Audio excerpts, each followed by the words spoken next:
Hey guys, good evening, all of you. Welcome back, everyone. Hi, good evening. Good Hey, evening. sorry. Yeah, Bina, tell me what happened. Any questions? No, upload today's morning routing video in the Oh, drive. I haven't uploaded. Oh No, my. not yet. Now one So guys, yesterday we have discussed about the ARP concept, right? And we have done with the basic ARP, like whenever the PC to PC communication is happening, how the ARP is working, right? At the same time, we have seen the two packets in the ARP. One we have seen the ARP request packet, right? And that always do the broadcasting. And then after that, we have seen Hugo to join us le. reply packet that will be a unicast, right? And the same time we have also seen the concept of the type field that is present in ethernet field, right? Ether type field, that's a 2 byte number, we can call it 16-bit, right? So basically what happened depend on the type, the OSI model data link layer decides should I forward the packet to the layer 3 or not, right? So if you have IPv4, you will have a 0x0 800. If you have a ARP over there, then you have a 0x0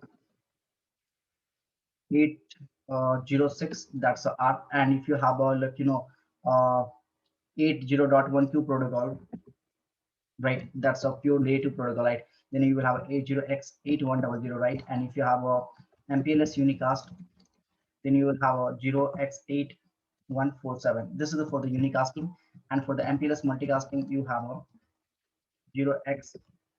0x8148. So all they have a different, can you see that this is the, we have a layer 3 information, we have a, then we have a layer 2, and then we have a layer 2.5, right? Everything is there over there. So this guy is going to represent a layer 2, sorry, layer 3. This 2.1 is going to represent a layer 2.1, right? And this two guys is going to represent a layer 2.5.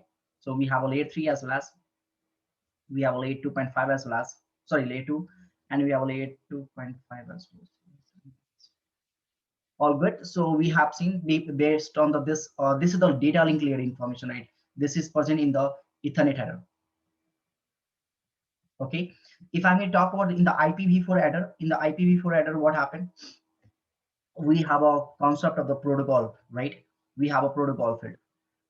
So based on the protocol field, they are going to make a decision. For example, if you have a ICMP, right? The protocol field will be 1. It means that it's a layer 3 protocol. I don't need further. If you have a TCP, then protocol is 6, and UDP, I think so 16 or 17. I'm not sure. I think it's 17. Then if you 17. have 17, okay, thanks. Um, Then yeah, if you have a GRE, then you have 47. So if you see that according to the on a layer 3, we have a protocol, right? So this guy is going to represent a layer 3 now again. So I don't need to forward the packet to the layer 4.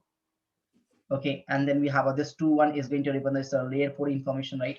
And this again or the GRE header. We'll see that what is GRE, don't worry. So depend on the layer 3. Layer 3 has an information of the protocol field, and based on that, they are going to make a decision should I forward the packet to the layer 4 or not. At the same time, if I'm going to talk about the layer 4, we have something called as a port number. The port number, if you have a 443, I need to forward the packet to the what we call like um, HTTPS, right? And if you have a telnet, you can send the packet to the 23 SSH, you can send the 22 over there. So on the layer 4, we have a concept of the port number, right? And the layer 3, we have a protocol field, and on the layer 2, we have a Ethernet type field. So every layer, can you see that from the layer 2, layer 3, and layer 3 to the layer 4, every layer has a information about the above layer.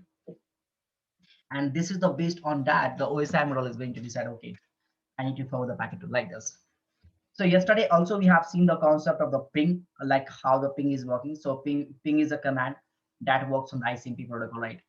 So you already have an IP protocol. Why we have introduced the ICMP protocol? Just make a diagnostic. Just for the troubleshooting and diagnostic behavior, we have introduced the concept of ICMP. You can refer the RFC 792 if you want more information on this. My suggestion is go for the 798. It will not take more than 20 minutes, right? You just need to have, because you already know the IP, you already know the ICMP. It will take max to max 20 minutes. Just have the 790 RFC. IP is Excuse not a me, sir. reliable protocol. Yes. Sir, do we have to memorize the protocol numbers for future or for interview? Yeah, protocol number you have to memorize, right? Because sometimes what Okay. happens, they will ask you the question in the interview, right? Hey, tell me what is the protocol number ICMP, tell me what is the protocol number of the, the TCP and UDP. You have to remember. You don't need to memorize this part. Okay, this is not so much important because even the most of the time what happened, interviewers even don't know about this thing, right? So they will ask you about this part. Okay. Okay. Okay. So IP itself is not a reliable protocol, and even ICMP is not a reliable protocol. But we have introduced the ICMP in, I think so, if I'm not wrong, in the 1981. Okay, the RFC has came in. All good. So yesterday we have seen this part, and also we have seen the ARP has two types of entry. One we have, if I'm talking on the entry, we have a complete entry, and we have an incomplete entry as well. Right? So incomplete entry means what? The router will wait for some time, okay, for the ARP reply, right? If the ARP reply will receive by the router, then it will make a complete entry. Otherwise, it will make an incomplete entry. And this incomplete entry is just valid for the 60 seconds. Okay, then anything else? No, we are done with this part. And how does the router will decide this is the ARP request packet and reply packet based on the operation code? Okay, I'll tell you one thing. When we have a request packet that has the operation code 1, and then we have a reply packet that will be a 2, right? And the technology, the hardware technology, we are going to use the Ethernet type, Ethernet, right? And that will we have opcode value 1.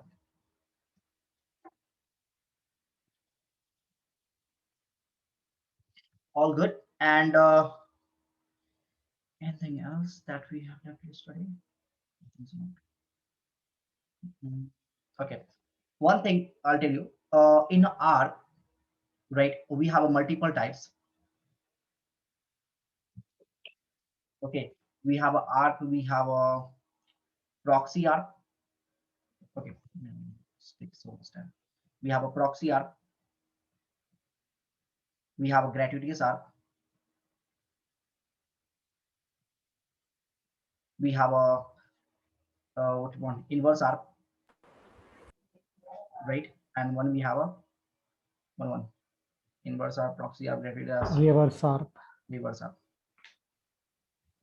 So guys, till this point we just covered this part. What is ARP? Okay, we haven't covered the proxy, gratuitous, inverse, and reverse. So during the classes, okay, I will cover the all this proxy ARP, gratuitous ARP, inverse, and reverse ARP as well. Now, try to understand the concept of MAC address now. That's very, very important.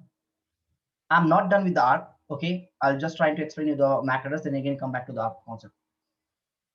So guys, yesterday we have seen that, okay, if you have a PCs over there, and if you have another PC, we can provide the connectivity by using the wire media, right? We can provide the one cable over there.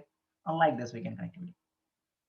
Okay, take example, if you have a one more user over there, what we can do over there, we can provide the like this connectivity and like this connectivity. And take example, if you have a more than one user, again the user number 4. I'm talking about in the 90s, right, 70s or 80s time, how right, the users are communicating to each other, right? So we are going to take one physical cable like this and like this now, and like this. This topology is called as what? This topology is known as a full mesh topology. Why I'm going to call it as a full mesh topology? Because every PC, can you see that every PC number 1 has a connectivity with the PC number 2, and PC number 2 has a connectivity with the PC number 3, and PC number 3 has a connectivity with the PC number 4 as well as. So mic is on. So from the PC 1, I can send the traffic to the PC number 2. I can send the traffic to the PC number 3, and I can send the traffic to the PC number 4 as well as. This is called as a full mesh topology. Now, see, during the 90s, 80s, it was enough, right? Or we can have a 3-4 users over there, right? But when the internet was growing on the time, the user are exponentially increasing, right? So what happened if I have a 100 user over there? Can I provide the connectivity like this? No, even the 4th user, right? Even if you have a 4 user, you cannot provide the connectivity like this. how many ports, right, you can put in the desktop over there. It's not possible to put the multiple Ethernet cable over there, and you can provide the connectivity like this to every PC to just exchange the data. If you have 100 users, it's never possible. So in that case, on the time, what they introduced over there, they introduced the one device. That device is called as a hub. Okay, that device is called as a hub. So now what happened? Every user, right? Whatever the user we have, the user number 1, the user number 2, all this user is going to provide the connectivity with the hub. Hub is going to provide the connectivity to every person, right? Say that, hey, you do one thing, just put the cable in me, and now you can get an internet connectivity. Now put the cable in me, put the cable in me, and you can get the internet connectivity like this. So now this PC is a PC number A, PC number B, PCC, and PCD. So this guy has an IP address is what? This guy has IP address will be 101.101. MAC address will be what? A. This guy has a IP and MAC address will be B. This guy has a IP and MAC address will be what? C. And this guy will be 103 now. And this guy has a IP and MAC will be D and 104 now. And this is what? Let me take a screen 1 minute. Copy and copy and paste.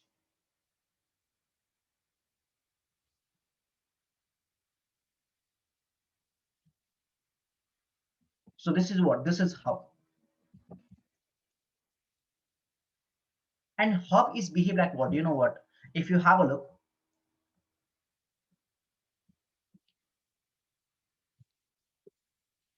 extension table, extension board, I think so we can call it.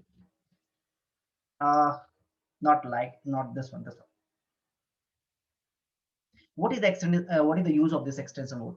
You just need to put this cable, right? You just need to put this cable into the power plug, right? And what happened? You will get the electricity in this one, this one, this one, this one, this one, this one, this one. And after that, what happens? You just need to connect your charger, laptops, anything you can connect over there, and you will get the electricity in your laptop or devices as well. Same thing your hub is going to do. You just need to, your PC just need to provide the connectivity with the hub, right? Your PC just need to provide the connectivity with the hub. And after that, what happened? All this PC, right, will get the internet connectivity. Now they can communicate to each other.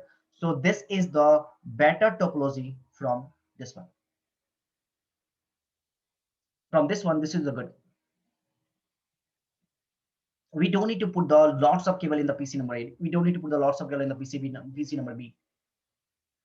And now you tell me, I want to communicate with the PC A to the PCB, I can communicate. I want to communicate with this guy, I can communicate. Everyone I can communicate. And on the time, it was an amazing device. But do you know what's the problem is happening with the hub? If I'm going to talk about the problem with the hub. Hey guys, I know this is a very, very basic. Okay. So I'm assuming like, you know, you guys have just a basic knowledge of the networking. That's why I'm starting from the very basic. Just wait for some time. I'll come with the detail as well as hub. So hub is what? Hub is a layer 1 device, right? It's also called as a dumb device. Why am I call it as a dumb device? Because they cannot understand any packet. Any packet in set. Other packet is a unicast, broadcast, and multicast. They cannot understand any packet. They don't have a MAC address table. Of course, because this is the layer 1 device, right? They always do the broadcast. They have a single collision domain, right? They have a single broadcast domain.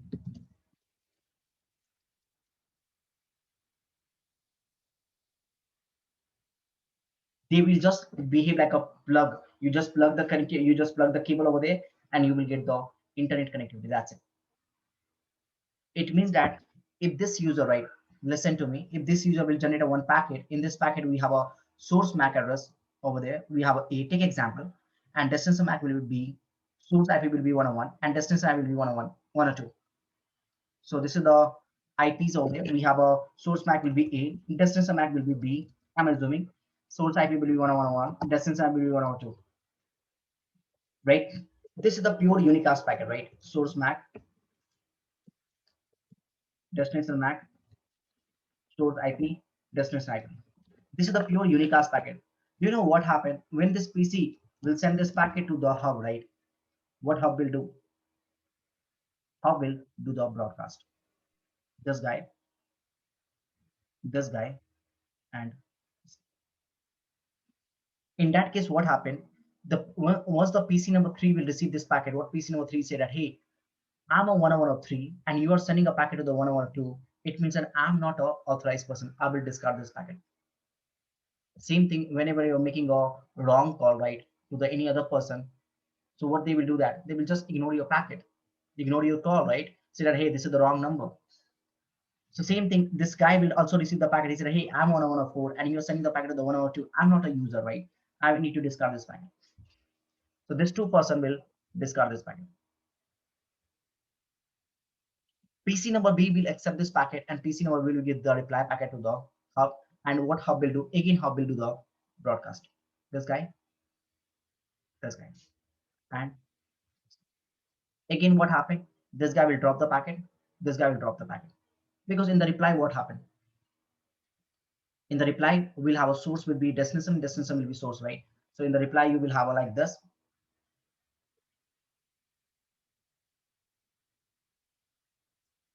You will have a source MAC will be, you know, what I call B. Destination MAC will be A. Source IP will be 2 and destination IP will be 1, right? The reply packet is also unicast. So in that case, what happened every time? Can you see that? I'm just providing a connectivity between this guy to this guy, right? But what happened? This 2% is extra receiving the packet. They are dropping it, but what? It's totally wastage of the bandwidth.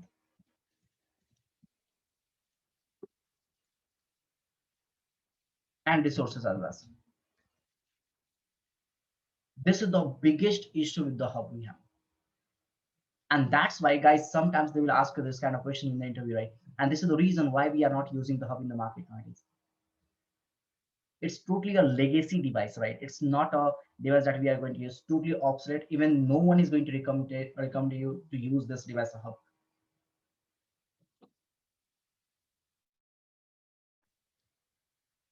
Right? Because they cannot understand any packet. Doesn't matter if you have a unicast packet, broadcast packet, hub, say that, hey, I'm not able to, see, if you're going to talk to the dumb person, right, they does not understand anything. So it doesn't matter if you're going to communicate with the English, Hindi, or French, or Japanese, anything, right? They cannot understand your packet in any language, right? Because they are dumb. Same thing, he said that, hey, I'm a dumb device. I cannot understand the packet. I always do the broadcast. If you're sending any to me, I will flood the packet to everyone. And this is why we are not using the hub in the market. And another disadvantage of the hub is that what? It's a layer 1 device. They cannot understand the MAC address, not even IP addresses. Because MAC address is still work on what? Layer 2, and IP is still work on what? Layer 3.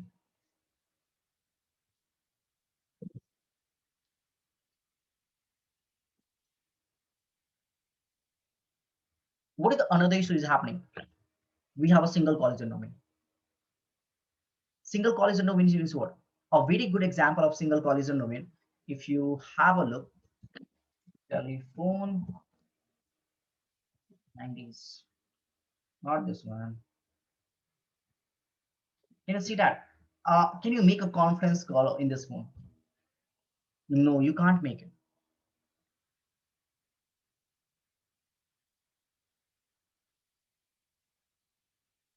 On the time 90s, 80s, right? When our fathers and grandpas going to were using this phone, right? They can't, right? They could not make any kind of conference call over there because this guy is a hub, right? Like hub, it's a half duplex, right? It's like a half duplex. It's not a half duplex, it's actually a half duplex device. They cannot understand. They have a single to single, 1 to 1. So it means that if I'm going to communicate with the PC number A to the PC number B, right? So we have a, right, what happened actually in the background, we have a one sense is happening, right? One sense is going on over there. In that case, if the PC number C will generate a one traffic, right? If the PC number C, hey, I said, hey, I would like to communicate with this person. Can they communicate? No, because the totally path is reserved. The whole path is reserved. They cannot communicate in that case. The PCC and PCD cannot communicate to each other. Because whenever this guy will generate a traffic, first of all, what happened? They have to make a carrier sense over there, right? If you remember that in the CCNA, you have with the CSMA protocol. If there is no traffic is happening, see right now the traffic is moving on, right? Right now the data is moving on. So the PCC will see that, hey, if I want to communicate with the PC number D, first it will say, hey, are they communicating with any person on this media over there? If no, then they can send the packet. If yes, they will wait. They will, that is called as a CSMA CD. Collision detection, right? Carrier sense multi-access. I'm not 100% sure about the full form. It's a very long time back. I read this one. And collision detection. Carrier sense multiple apps. What is, yeah, thanks. So first it will detect, is there any sense is happening? Is there any traffic is going on? If yes, I need to wait. Once they will done, now I have to make a own separate path. And now I can send the traffic. But in that case, what happened? They cannot communicate now. But if you're going to communicate at the same time, what happened? Can you see that? If I'm going to make a same communication right now from here to here, collision, right? Accident will be there. And if the accident will be there, what happened? Your complete network will be on the road side, or if the accident will happen, what happened? You all the road get congested, right? And for the few minutes or few time, all user cannot communicate to the any person. That is the biggest issue with the hub device. And have a look also in the practical that you can understand easily.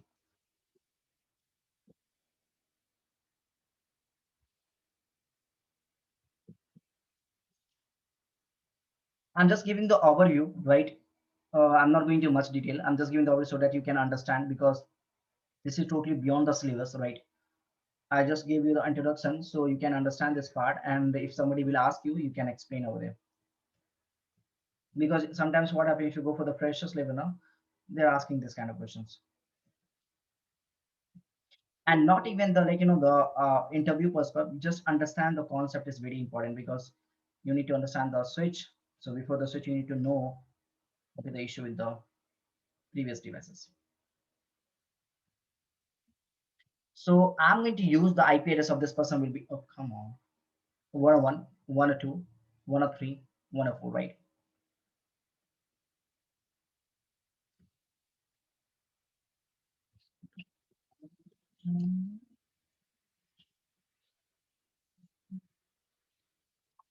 One or two, 103.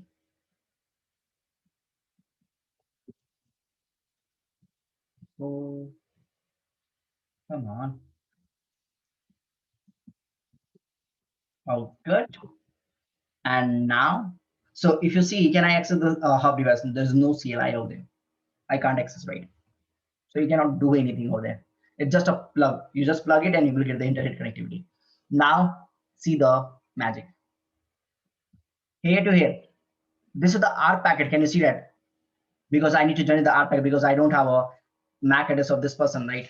So I need to generate the ARP request for this guy. And ARP is a what? It's a broadcast packet, the FFF, right? Layer 2 broadcast address. See, ARP is what? Broadcast. But ARP reply, right? This is the unicast packet. It should be unicast, right? Can you see the ARP reply packet? It should be unicast. Where is that? Not this one. Okay, that's not a big, also in the ICMP. So they see this ICMP packet. See, it's complete unicast packet, right? But again, what happened? When the PC will send to the hub, what hub is doing? It's making a broadcasting. Of course, they will drop the packet, because this is not packet for this user, not for this user. They will drop it, right?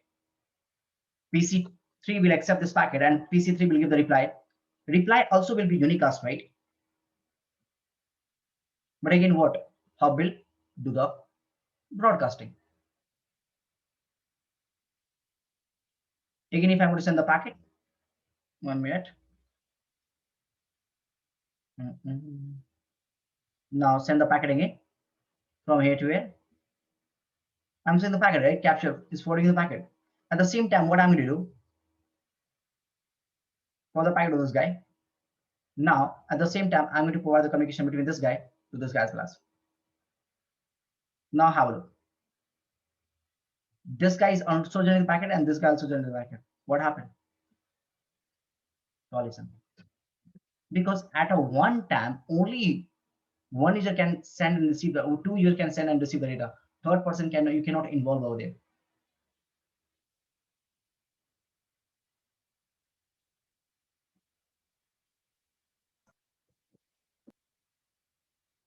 And the guys, this is the reason, right, why we are not using the hub in the market nowadays. So hope this hub concept is clear to all of you, right? Why we are not using. Then after the hub, what they introduced the concept of, right? So this was the guy, that name is hub. And after the hub, the new guy came in the picture, that guy name is bridge. And it was awesome. This is awesome, a smart person, right? He said that, hey, I'm a smart, you are the dumb, because you are the layer 1 devices over there. I'm a layer 2 devices, because it means that I can understand the MAC.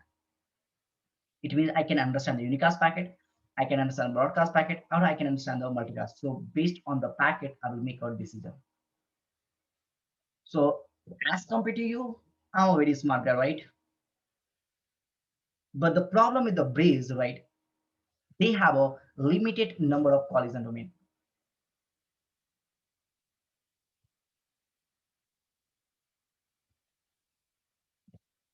And they have a limited number of ports over there. Maybe you will have a, like, you know, the 18 ports and 16 ports, something like that. The ports is coming the Braze over there.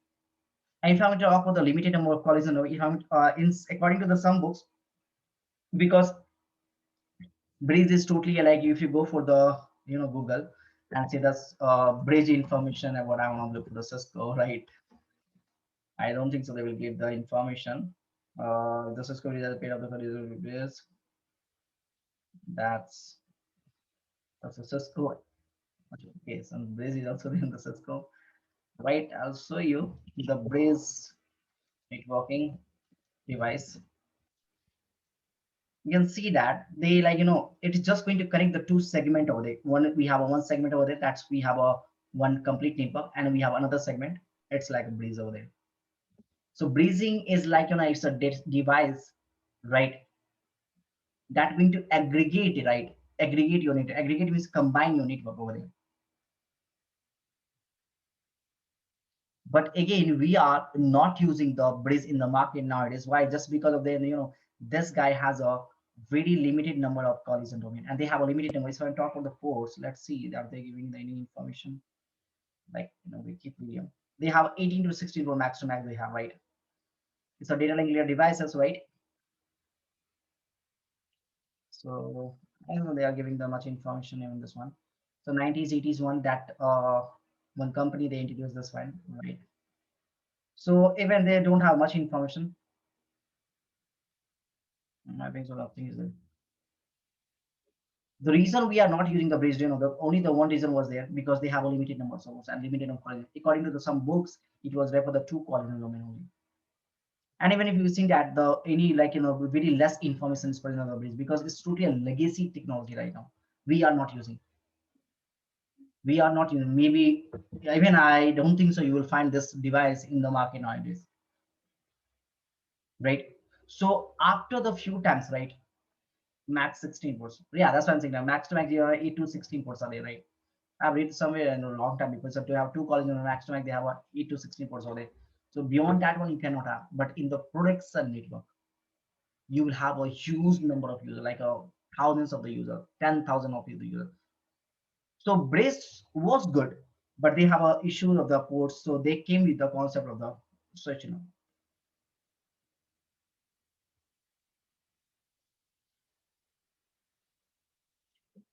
This is how the generation, right,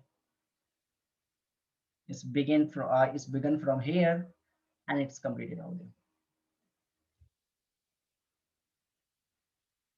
So everything is same. Brace and switch are same, or almost same, right? Only the things are the problem with the brace. They have a limited number of ports and limited number of collision domain. I'm just going to overcome that only issues, right, in the switch. So if you have a look the word switch, what is the meaning of word switch? Switch means what? Place something, right? Switch means what? Place something. What I'm going to place the packet from one interface to another interface. That's the meaning of switch. That's how normally what happens when the shift over there, switch over there, right? Switch this bucket, switch this, like the phone over there in one place to the other. That's the meaning of switching, right? So in networking, the use of switch word is place the packet from one interface to the other interface. For example, okay, if you see in that case, if I'm going to take example, this is my switch over there. So this switch is what have some interface. So we can call this guy as a 0/1 interface. This guy has a 0/2 interface.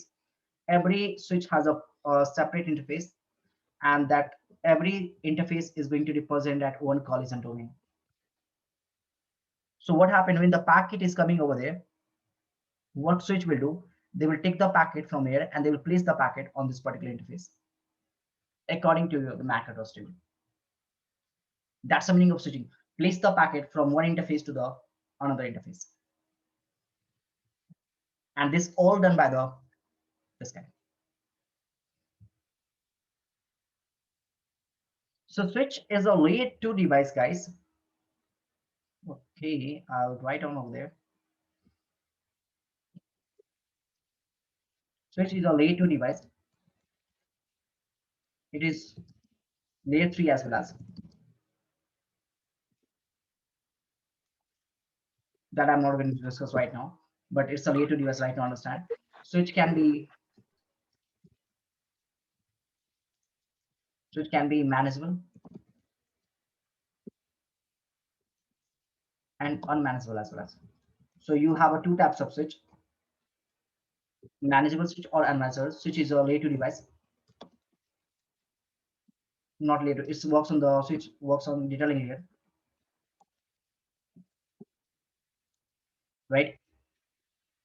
Switch maintain MAC address,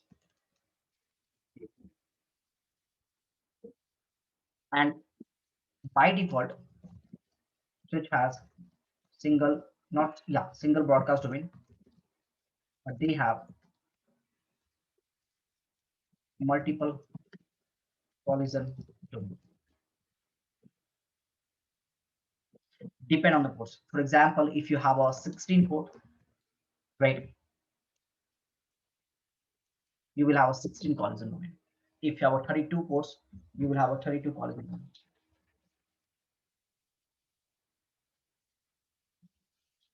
Okay. नहीं नहीं चलो उसका नाम दिया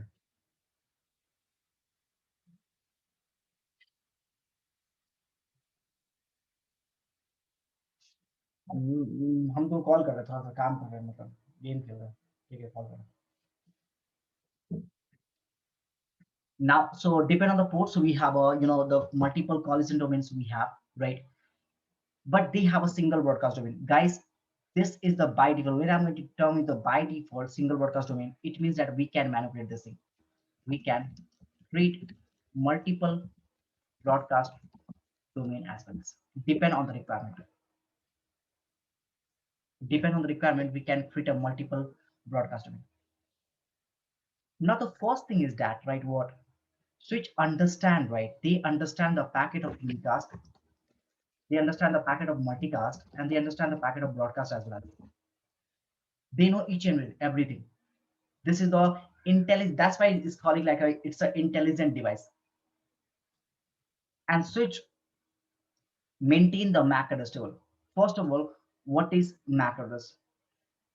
before understanding the MAC address table, MAC address. So MAC address is what? MAC address is a layer 2 address, right? It is also called as a physical address, also called as a Ethernet address. Also, person is calling this guy as a 42-bit, 48-bit address, right? Some person is called as a, the layer 2 address. Some person call this guy as a data link layer address, right? And depending on the person, this guy is also called as a MAC. Some guys calling this a BIA address, burn-in address, right?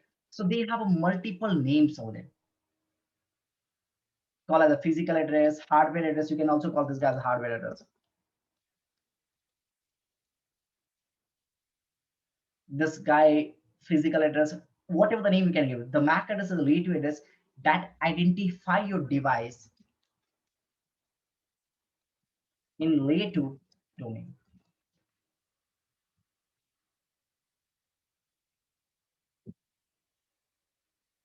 That identify your device in your layer 2 domain.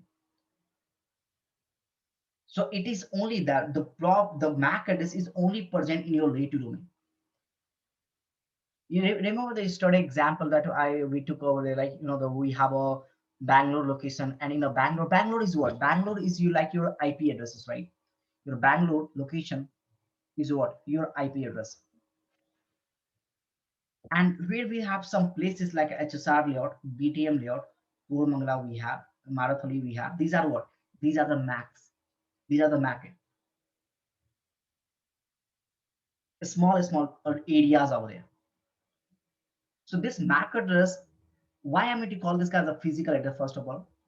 The first of all, layer 2 address. Why? Because the reason it's called as a layer 2 address, because it's a layer device. It works on the layer 2. Why am I to call this guy as a physical address? Because it's present. You can see on the NIC card. You can see the MAC address on the NIC card, but if I'm going to talk about the IP is called as a layer 3 address, that's a logical address. You cannot see this IP on any hardware. You are defining this one. And this is the reason also this is called as a hardware address, right? Because this is a physical address, means it's present over there. So on the time of manufacturing, right, we are putting this address on the particular NIC card, and that's why it's called as a burn-in address, BIA, because we are burning this address on the NIC card at the time of manufacturing.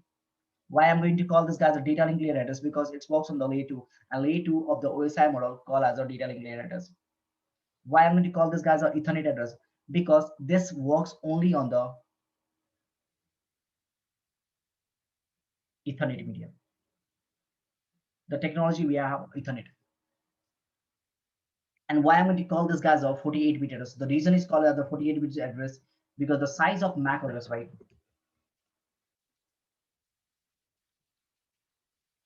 is a 48-bit. So 24-bit is going to represent an organization unique identifier, and 24-bit is going to represent a vendor ID. So the first 24-bit is a reserve, that's going to represent the OUI, and the second 24-bit is vendor ID over there. That's depend on the vendor size. So it's always represent the hex format. So it could be anything, right? For example, 1, 2, 3, 4, A, B, C, D, 1, 2, A, B. Each digit, right, represent 4-bit. So you can have a 12-bit, 12 digit into 4 is equal to 48-bit, or you can call it a 6-byte.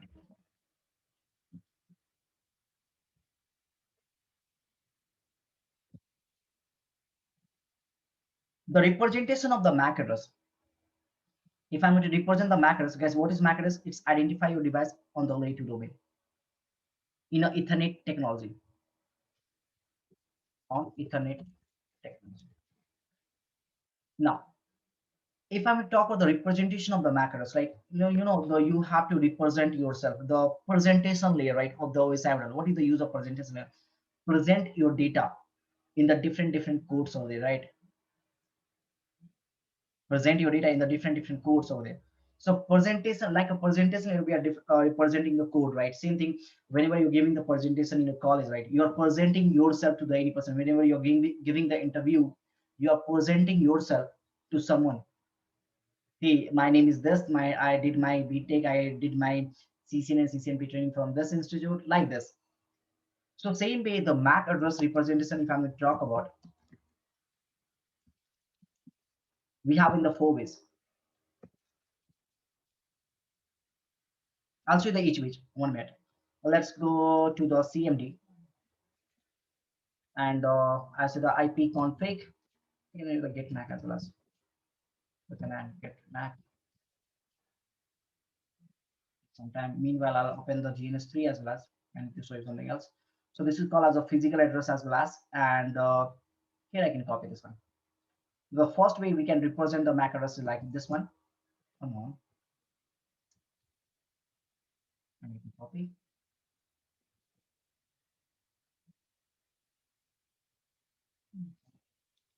Right. Second way we can see like this. Let me open my GNS3. This is the first ways.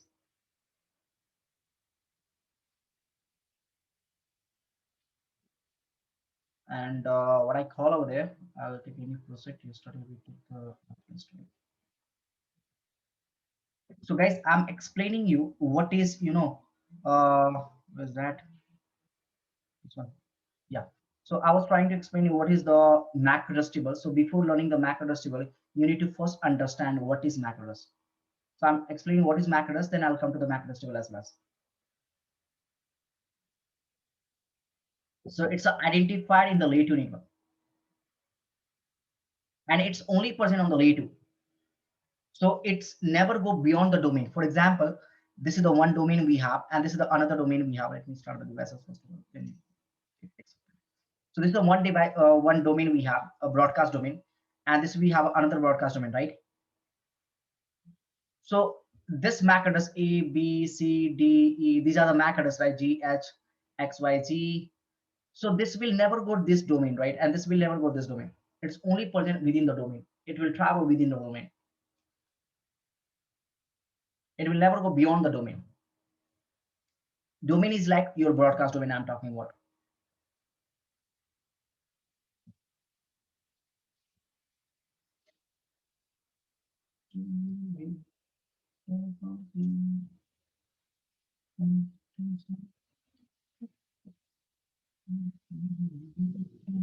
So if you see show interface, F0/0, and you can put the include BIA burning address, and you can see the representation of MAC address on the Cisco CLI in this way, right? So like this, right? And if you have a look, I'll show you in the Wireshark as well as, okay, first I need to define the IP address. Please. IP address will be 112/8.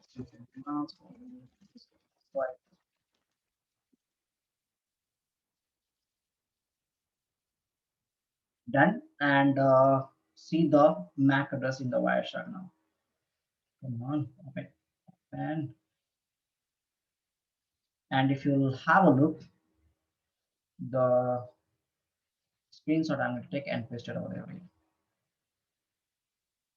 And you can see the way of MAC address representation in the Wireshark is different.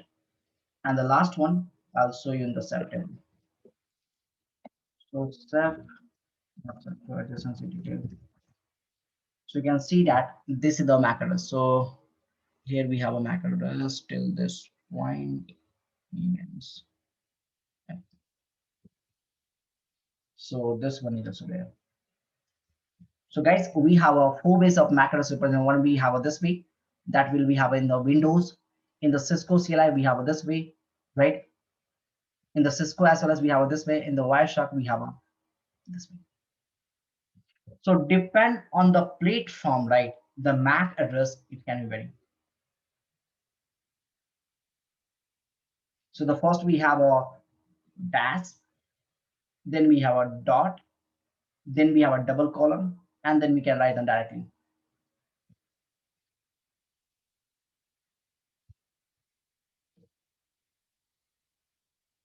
Right?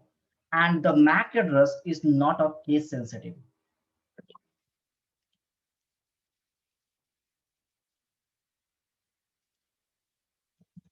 What is the meaning of MAC address not case sensitive? If you have a look, if you see, 1 minute, if you go on the router number 1 and to the IP config /all, what is the MAC address written over there?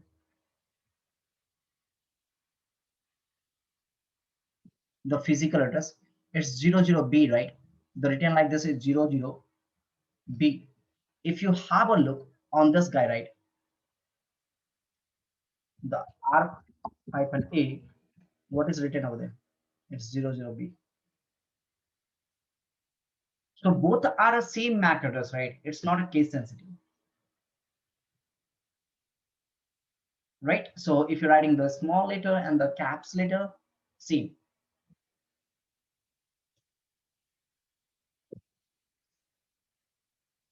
Now, as I told you that, right, the MAC address is what? It's a relative address. So now again, I'm come to the MAC address. We are talking about the MAC address, right? So we have done with the MAC address concept.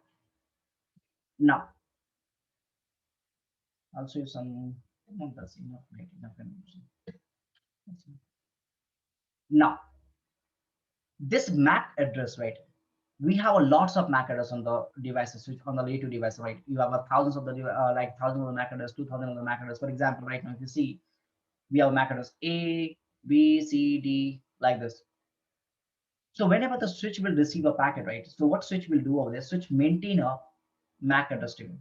Switch maintain a MAC address table. By default, every switch maintain a MAC address table. And in this MAC address table, they'll put the MAC address information like your phone book. When you purchase the phone, what happened? You have a contacts over there, you have a phone book over there, but there is no number, right? You have to manually add the number. Same thing, whenever you're going to purchase a switch, you will have a MAC address table, but in that MAC address table, there is no MAC address. If you look over there, I'll do one thing. I'll remove this device. Please. Okay. And 1 minute. Right. And I'll add the switch over there. And if you open this guy, this is a new switch, right? So I'm downloading the iOS. So loading the iOS file from the LAS, and now if you see enable show MAC address table, do I have any MAC address on there? No, it's a new device, right? I don't have any MAC addresses, but I do have a MAC address table, right?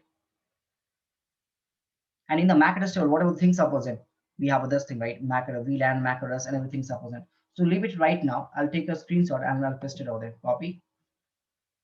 Okay, and done.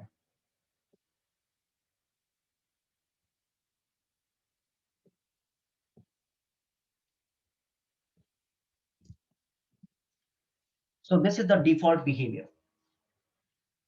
Nothing is there. Now, how does a switches is going to populate the MAC address table?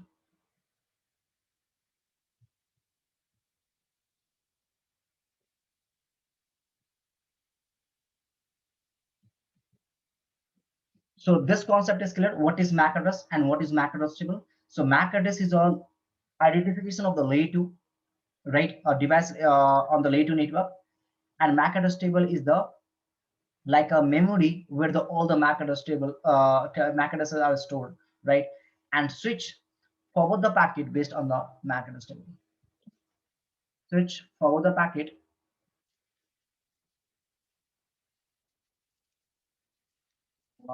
Packets should be frame on the layer 2. We have a frame. Switch forward the frame based on the MAC address. For example, if switch will receive, switch will receive a frame. Now the switch will perform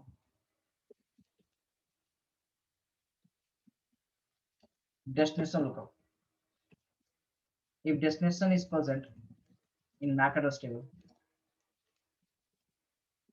then it will forward the packet, then it will forward the frame to appropriate interface. If destination MAC is not present in MAC table, then switch will okay,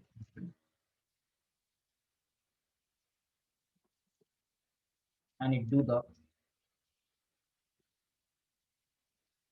unknown data.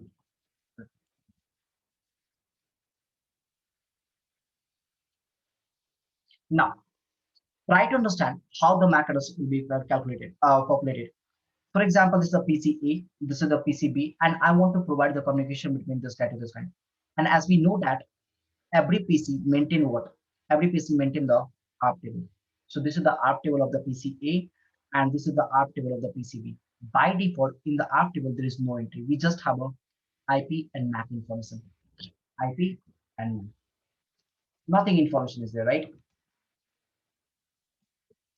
Same thing. We have ARP table of the PCB. Same way this PCC and PCD will maintain the ARP table. Now, when the PCA will say that, hey, I want to check the connectivity. For the connectivity check, I'm going to use the ping command that works on the ICMP protocol. So when I say the ping 112, what happened? It will create a one packet. In this packet, we have a source MAC address. We have a destination MAC address. We have a type field. We have a layer 3 address and layer destination layer 3 address. So source MAC will be what? Source MAC, destination MAC, type field. We have a source IP address and we have a destination IP address, right? So source MAC will be what we have. We have a user A MAC address. That's should be a destination MAC. I don't know, so I will put the empty. Type field will be what? 0x0800. The source IP is what? 1101, and destination IP is what? 1102. Right? This is the packet that PCA will generate. This is the ICMP request packet. And this packet will be dropped in cap because of the encapsulation field, right? Yesterday we have seen. And this packet will be dropped at which point? At the PC point. Immediately. Why? Because the PCA does not have information about this guy. Because whenever the PC will create a packet, it will look up the ARP table. Do we have a ARP entry? Do we have a layer 2 MAC address of this person? No. So if you don't have a complete information, what happened? The PC will not send the packet. Alexa, stop. So they will drop the packet, right? Encapsulation field.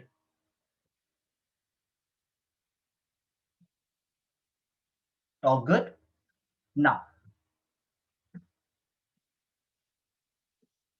immediately what happened? By default, ARP is enabled, right? By default, ARP is enabled.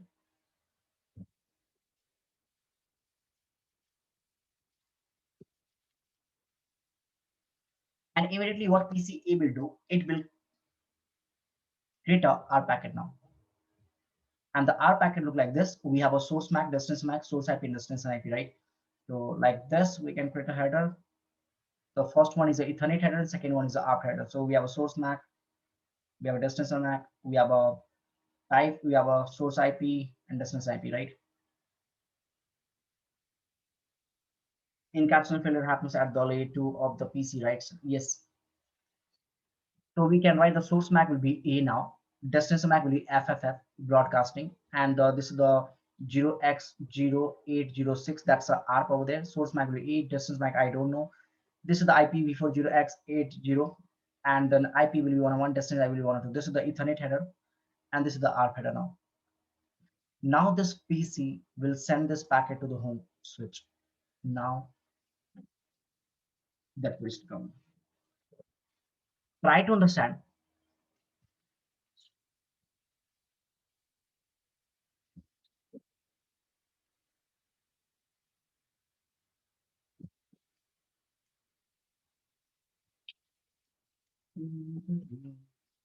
So once the switch will receive this packet on the 0/1 interface, this is the switch, and switch will receive this packet on the 0/1 interface. First, what they will do? First, it will look up the MAC table. Hey, do I have any MAC address? Do I have any MAC address on this particular interface? No. So what switch will do? First, they will create a one MAC. By default, switch have a VLAN information. Then we have a MAC address information. Then we have a port over there, and then we have a type over there. Right? VLAN by default they have a one. Right? The MAC address I'm going to learn over there. MAC address should be A, because switch always learn what? Switch always learn source MAC address.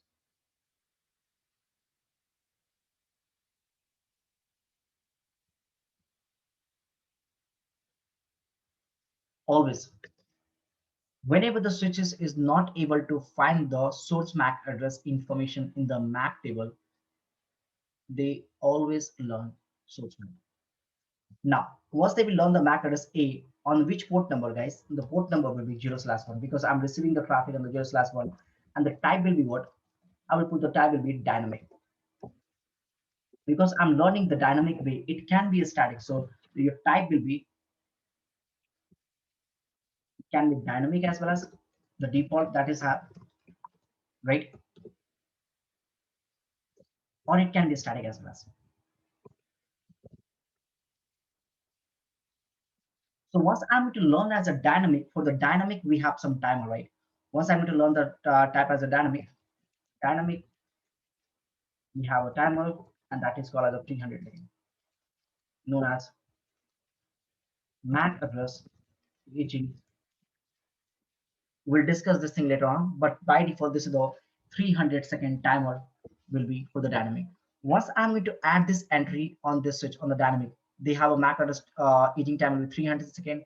At the same time, 2% will be automatically added. 1% name is the CPU, and 1% name is memory. Whenever the switches is whenever the switches being added this information, right? This information, the MAC address information, this two comes in the picture, right? Your CPU will be high, and your memory consumption will be happening always. And as a type is a dynamic, for the type dynamic, we have a timer over there. This is the first step. Switch always learn the source MAC address. Once they will learn this information, after that, what? Now we have done with this part, source MAC. Now the switches is going to look up the Ethernet header, not the ARP. Ethernet header is in the FFF. This is the broadcast packet. What switch will do over there now? The switch will forward this packet to whom? Switch will forward this packet to the PC number B, PC number C, and PC number D as well as. Now these two guys will be drop the packet, because this packet is not for me. This packet is not for me. They will drop the packet, but PCB will accept this packet, right? And what PC will do, first of all, they will update the ARP entry, right? He said, okay, 101.101 associated with the MAC address A, right? Because this packet I'm talking about, guys, this packet will receive on the PC number B. They will learn the source MAC from A 101.1. I need to update the entry, right? This is clear now, right? ARP request has received by the PC number B. Now the PC number B will create a what? ARP reply packet, right? And again, one more thing. Here, what happened? The PCB has learned this information, the ARP information, as a type is what? It's a dynamic way, right? And this guy also learned the MAC address as a dynamic way. So this guy also learned the dynamic way, this guy also learned the dynamic way. Now the PCB now create what?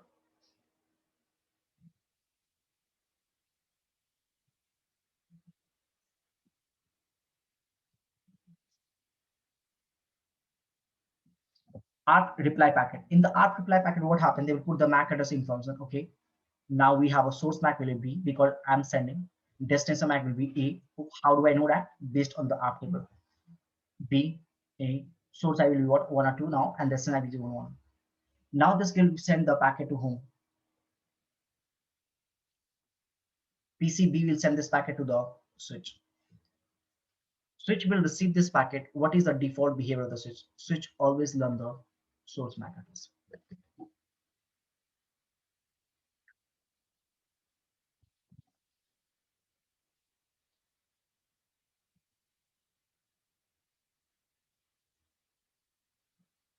Prashant, leave it right now. We'll come to this point. I'm not done with this part right now. Okay, we'll see that.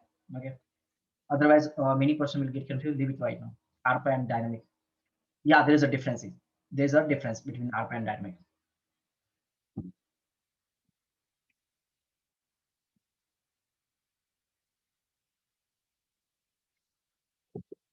Now, once the switch will receive this packet, right? I'm talking about this packet right now. Okay, this is the ARP reply packet.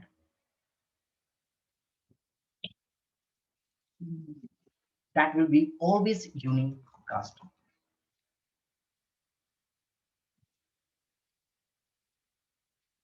ARP request always do the broadcast. Once the switch will receive this ARP reply unicast packet on which interface 0/2 interface, right? What is the default behavior? Switch is learn the source MAC address. Switch is saying, hey, do I have any MAC address on the 0/2 interface? No, I don't have. I have a 0/1, but not on 0/2. Now it will add this entry. Okay, for the VLAN number 1, I'm going to map the address B 0/2 port number as a what? Dynamic.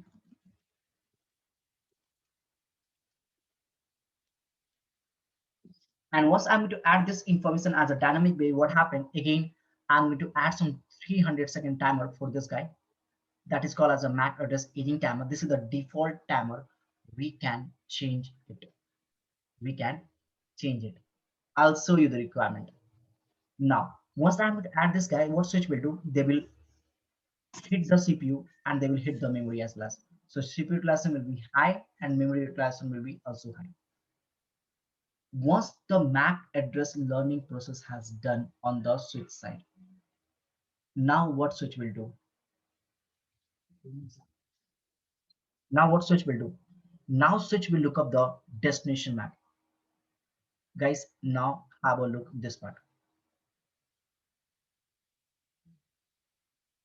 Switch forward the packet based on the MAC address table. And in the MAC address table, what happened? The switch is going to look up the destination. So what's the destination MAC is happening?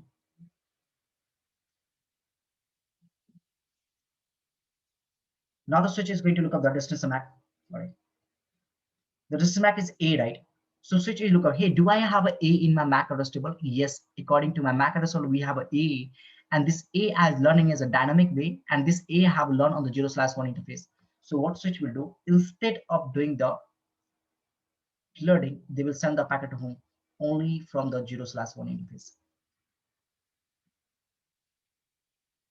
So can you see that the ARP request was a broadcast like this, but ARP reply is a pure unicast.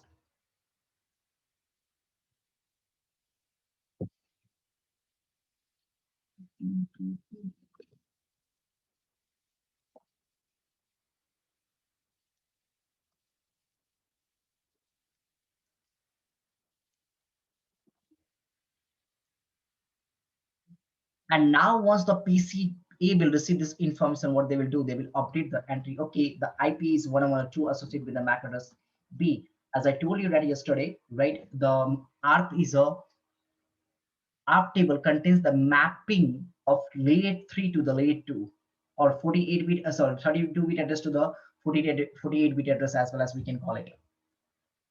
Once they will receive the reply packet, now after that, what happened? Now this guy will create a new ICMP request packet, and this is how. Now this is ICMP request packet. Now after that, we put the destination is what? B, because now we have a 102 is associated with the B, right?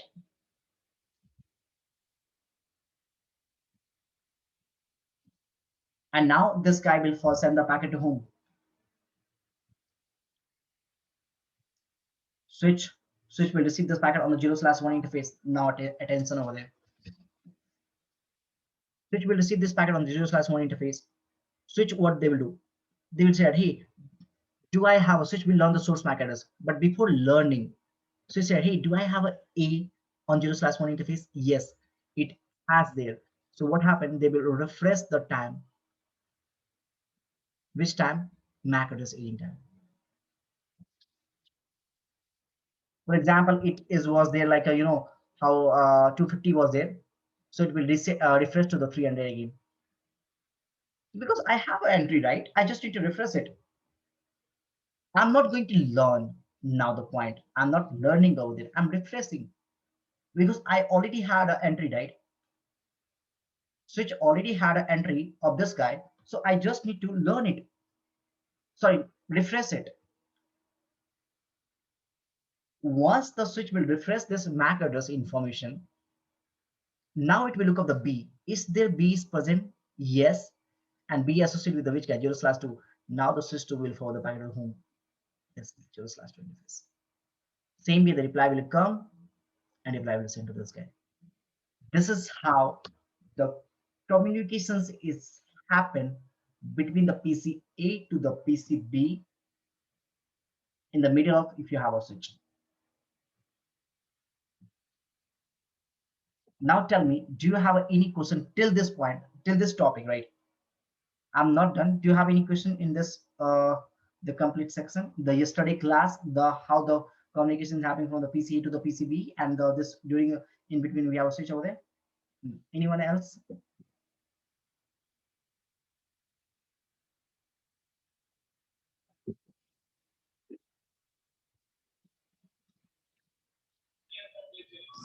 So whenever we try to check reachability, so then only switch will do ARP, right?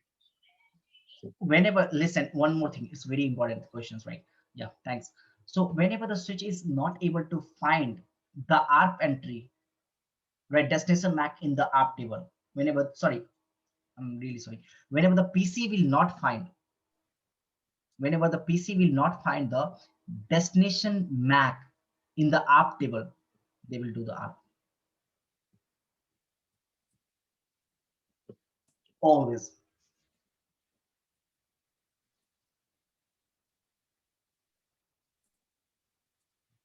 So my first condition is what? We have a 1 minute. My first condition is what?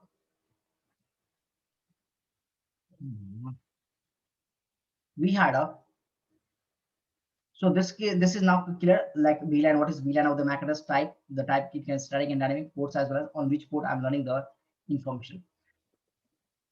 The condition was the first on the ARP table and the MAC address table.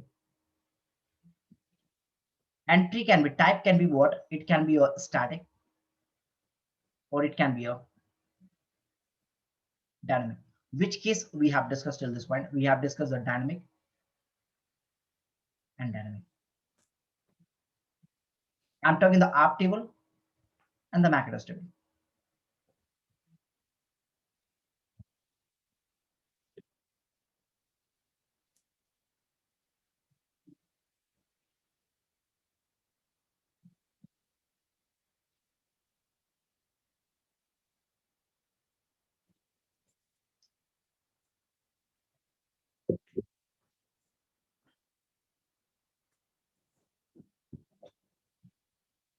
Now, have a look. What I'm going to do now. Okay, let me think the scenario. I forget.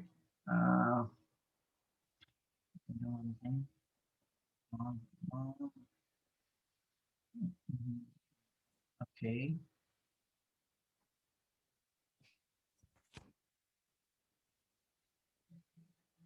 I'll take a screenshot. That will be better, right? Just, oh, okay, 1 minute. So I'm just removing. Let me take a one diagram. Okay, I'll do it over there, right, guys? Okay, it's really hard for me to make a topology again and again. My second condition is what? I'm going to make a app table, what? Static, right? And this should be a dynamic.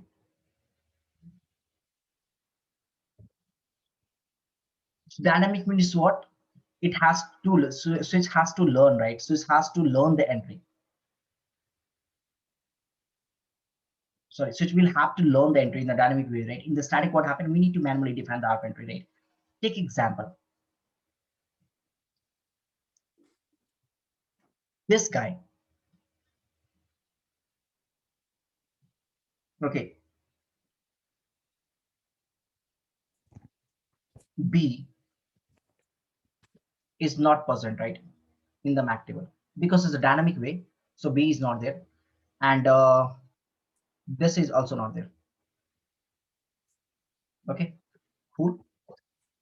Now I manually define this entry as a static right now. I can define, it's not a big deal, right? Now, if I'm going to say the ping 112, so what will be the packet over there? We have a source MAC address is what? A. Destination MAC, I can dot, the PC will say the ping. I can add the B over there because now I have an entry. Source IP, I can add the 101. Destination IP can add the 112. Guys, let me know if you have any question till this point because it's a little tricky. All clear? Because I have defined the static entry. Yeah. We define it. Sorry. So we manually configure it on Yeah. I manually configure this part. Okay. So this is the complete header now. So when this packet is coming to the switch over there on the 0/1 interface, what switch will do? What is the default behavior of the switch?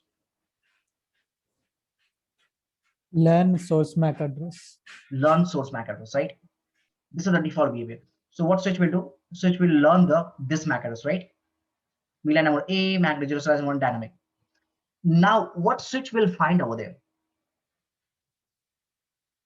Destination, after the learning the process, what happened? Your CPU will be high, your memory will be high, and your this will be has a 300 dynamic camera, right? Now, tell me one thing. Is this a ARP request packet or ICMP packet? Is this a ICMP packet or ARP request packet?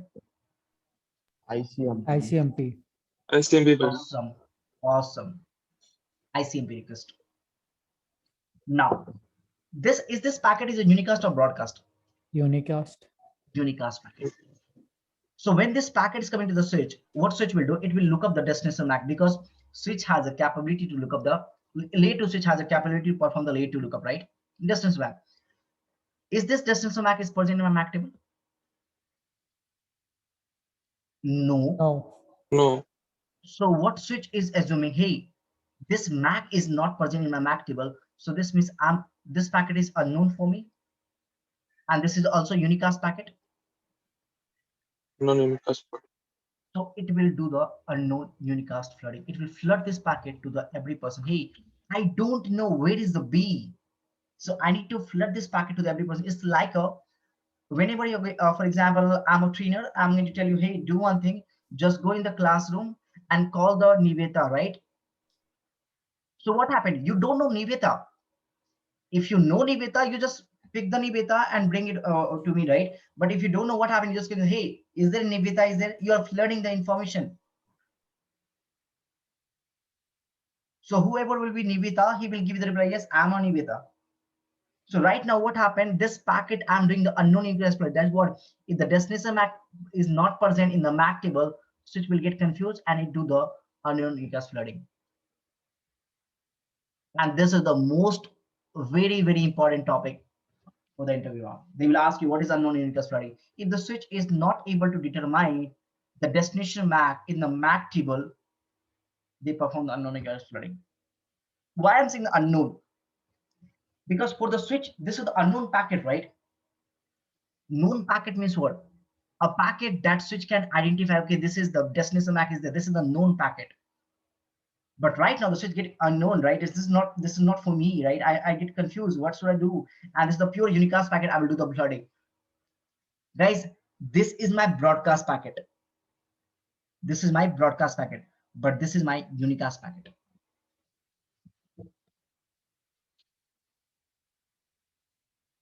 So in that case, what happened?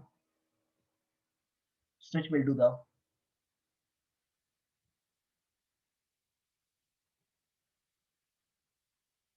flooding. If you're going to use the static and dynamic behavior, your unicast packet will be do the broadcasting. And that's not a good. Unknown unicast flooding is not a good solution.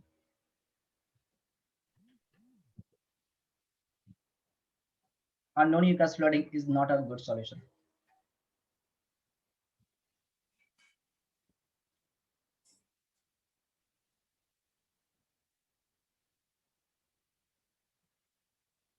Now take another condition now. We have something called dynamic and static. All good. So now here I don't have this information, but here I do have information. Okay, the VLAN number 1, the MAC will be is present. I'm going to define this as a static way. I can define it, it's not a big deal. Static. And for the static, there is no timer. For the static, there is no timer.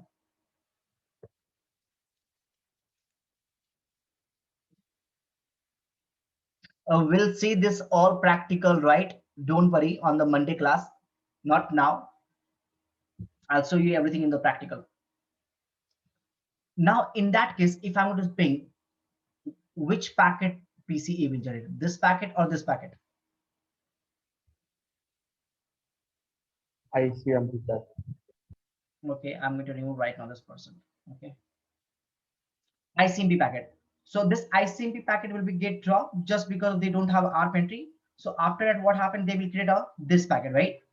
When this packet is coming to the 0/1 switch interface, what switch will do? They will learn the what? Sorry. They will learn the source MAC information. CPU comes in the picture, memory comes in the picture, and they will have a 300 dynamic time, right? Clear? This is my ARP. Now tell me, do I have a B in my MAC address table? Yes. And I'm requesting for the B, right? 102. But what packet is this one? Broadcast. So what switch will do? Switch will do unicast or broadcast? Broadcast. So again, if I'm going to use the condition of this person, dynamic static, what happened? Broadcast is happening. So the solution now you have, either you can use the static or a static, both the side. That is a good solution. Either you can use the dynamic and dynamic, that will be a good solution. This is not a good solution. So static is not possible again, right? Because if you have a huge number of the devices, right, 1,000, 2,000 devices, that static is not possible. That's why this is the reason why they are making a default is dynamic. This is the reason why they are making a default is dynamic. Excuse me, sir. Hmm? There's a difference. Is there a difference between flooding and broadcast? Of course. What is the difference? I learned in CCNA, but I forgot. See the flooding packet. What is the packet of the flooding? A, B, source IP, distance IP. This is the pure unicast packet. And this is what? Broadcast packet. This is called as a flooding.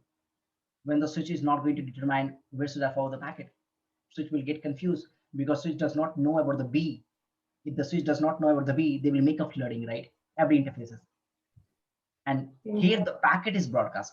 The packet is changed. But yeah, at the end of the result you are asking, end of the result is same. I'm sending the packet to the every interfaces. End of the result is same.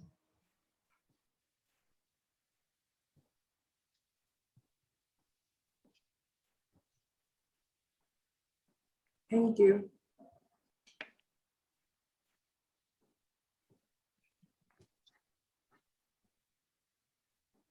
So guys, these are all the conditions you have. Now, can anyone tell me why we need to use the static, and which condition we need to use the static? In which condition we need to use the static way, not the dynamic? Because default is For- dynamic. Huh? For servers, maybe. Exactly. For the servers, we always need to use the static. Otherwise, what happens if I'm not going to use the static for the servers? The still the MAC address timing is what 300 seconds. They will all keep refreshing, right? And they will keep refreshing the MAC address table. Then what happened? The hit they will hit on the CPU as well as on the MAC switches, right? And even if the switch, like if the switch will remove that information, the server MAC address, right? In that case, what happened? The unknown universe flooding will happen. So that to avoid that problem, we need to use the static for the server.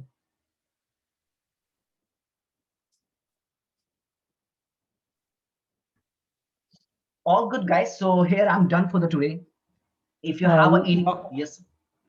So, do we have any command to block the unicast flooding? We'll see that. I'm not done. I'm again repeating. I'm not done. I'll show you the Okay. practical and everything. I'll show you everything. Okay. The Okay. blocking limitation, we can do that something as well. Okay, we'll see that. Okay. So I'm not done. I'll show you each and everything in the practical. We have lots of things right now. We have we'll take a, I think so Monday class we all in discuss about this part, right? In the practicals way. And on the Monday, I will clear your MAC address table concept, right? This concept will be clear, MAC address table and the MAC address table. Then Tuesday we can start the VLAN and so on. How to increase the, again we'll see that. Excuse me, sir. Sorry, say that MAC address is going to work on only Ethernet link, right? In serial link, it will not work, sir. There is no MAC address serial link. In serial link packet, like MAC address will be not there. There is serial link. It does not have MAC address concept. They don't have any MAC address. Do you have a JNS3? Open the JNS3, connect the serial link, and they don't have any MAC address concept over there. There's not Okay, the Ethernet. That is not Ethernet technology. That works on the different thing.